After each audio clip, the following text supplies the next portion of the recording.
This video is sponsored by Buff. Now, I've told you guys about Buff in the past, and I love when I can do it again because this sponsor is so practical. They actually benefit you. I've tried their competitors. I've done it. They just don't work. Buff is like the only one that actually works. It's an authorized app through Overwolf with over 4 million users. You can play and earn on multiple other games, including League of Legends, Minecraft, Valorant, Fortnite, Dota 2, PUBG, many more. Obviously, your Apex Legends. You don't have to pay for Buff points. While you're playing, you'll earn Buff points. You can redeem these Buff points on the marketplace for Steam credit, Blizzard, RP credits, skins, game keys, gaming hardware, Razer cards, Xbox gift cards, PlayStation cards, you name it. They got all kind of stuff. And you don't even have to do anything to earn this. You just let Buff run in the background while you play. There's nothing fishy about it. They don't resource hog. Many people ask, well, how do they even make money? Well, it's from the ads that are on there and people who choose to pay the monthly subscription for the extra bonuses. Plus, this month, Buff's being nice and giving away 500 Buff points to 5 different people. All you gotta do is comment down below, hashtag downloaded Buff plus your Buff username. So, I mean, they just signed a contract with the esports team NRG. So obviously they're trustworthy. Link is down in the description below. Good luck on the giveaway and go enjoy it.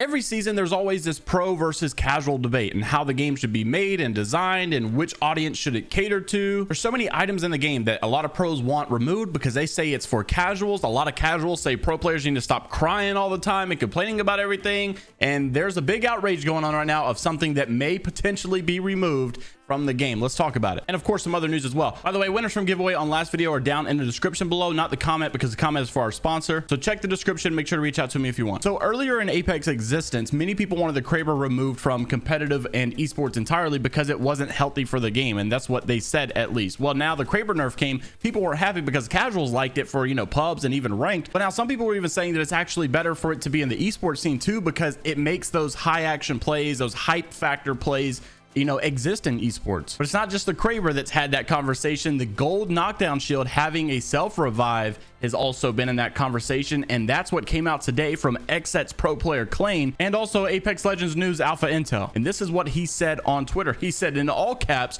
take self-res out of ranked. Now Duplex, which is on Optic, an amazing ALGS team, said all pros do is complain, obviously being sarcastic here. Well, shortly after that, what do you know? Apex Legends News Alpha Intel, probably the biggest source of Apex Legends news on Twitter, said this: should gold knockdown shields be removed from ranked in Apex Legends? Specifically, notice how he said ranked, which makes me think that he got this straight from Klain, and it got 55,000 votes and 51% of people said no, it should not be removed from ranked. And then 29% said yes, it should, 18% saying they don't know. So this goes back to the same origin of the Kraber conversation. Yes, the self-revive does, you know, allow for some really cool clutches, some really cool plays to be made, and some, you know, scores to be changed because someone was able to stay alive with the self-revive and etc, etc. But is it necessarily the healthiest for the game? Is it worth seeing those hype plays from a self-revive come in and a guy clutch up?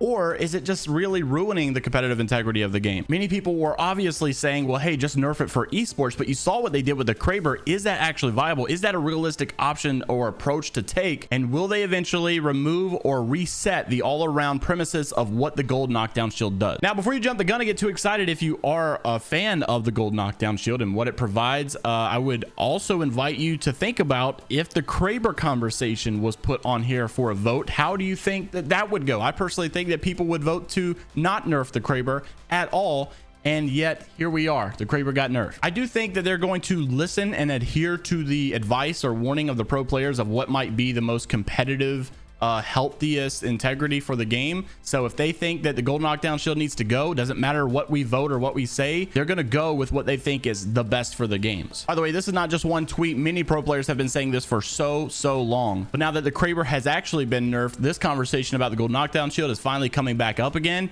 Will there actually be some moves made? I think so in the future. I'm not sure how the casual players are going to react to this, so let me know how you feel about it down below. But that's not the only controversy with the pros versus the casuals, or the Apex Predators or Masters versus the casuals, the people who have 9-to-5 jobs and don't have much time to play, maybe got a wife and kids or family, whatever it is. That actually rhymed. I didn't mean for it to. But Deej, who's also a master player, I looked up his rank to make sure he was actually, you know, a decent player. It does look like he was in like 13k RP or something. I'm not sure if he was pred or not. Anyhow, this is what he said on Twitter. Got 4,000 likes, by the way. He said the casual Apex community are complaining about this rank change because they can't come home from their 9-to-5 and play an hour a day and hit masters. Top rank should only be achieved by the best of players who commit the most time to playing, just like literally any other game. Now, I've been doing a lot of thinking about this rank system and also a little bit of digging and research regarding other games like the claim he's made here. And it's really tough because at face value, I was a little upset with the rank changes. I thought they were a little weird because there's so many kills and you just can't get any RP unless you make it to end game.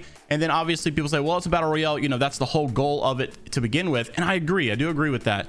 And overall, I think the problem with all of this complaining is coming from the fact that people were such a high rank before and they were so used to being that high rank that in their mind it just feels so wrong to be a lower rank now and to have a harder time getting out of that lower rank. So obviously the reaction is, hey, this is obviously wrong, I'm not in my correct rank. I mean, we're talking those kill multipliers getting tremendously upgraded once you get into that top 10, and I do think that is probably a healthier thing. Although I will say it makes every game sweaty, it makes every game play like an ALGS game.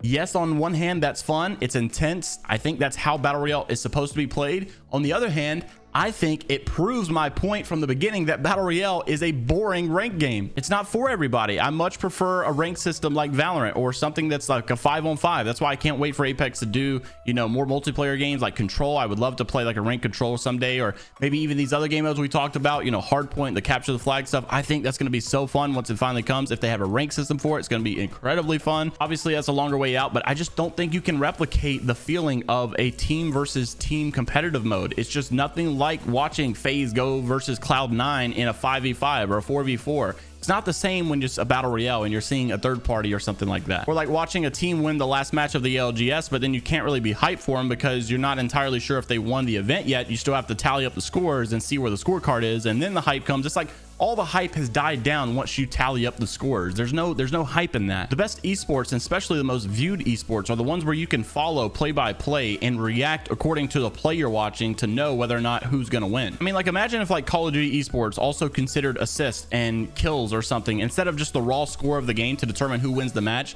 And then say, you know, Optic beats FaZe in a hardpoint 250 to 249. Everybody's excited, right? Optic just won. But wait, let's tally up the scores really quick. Let's see. Oh, FaZe actually had more kills, therefore they had more points, therefore they win. My point is, battle royale ranked will never be like those other games. And the point of it is also that you have to accept that it's made to be a slower paced game. It's kind of boring. That's just battle royale. Now, Staycation decided to give his opinion about the rank system change, and everybody's complaining about it. And I think he had a good point as well. Something that needs to be talked about is that with most other ranked games, you look at Valorant, you look at League of Legends, everyone pretty much uses a good sense of comms to make plays together. Like on Valorant, they'll say, hey, let's push B-bomb. Most people use the voice chat, honestly, especially at somewhat of a decent rank. People are pretty common to use the voice chat. In League of Legends, it's a little bit slower pace, so you can use the text chat pretty effectively, and most people do talk on the text chat for League of Legends, at least when I play ranked anyways. I play a bunch of ranked in Call of Duty Vanguard, and at a decent rank, pretty much everyone is using comms. And I think when it comes to Apex, it's a game with an environment that doesn't like to use comms a lot, and I think that is super important. Now, people will argue, well, yeah, you can use the ping system. I do think the ping system is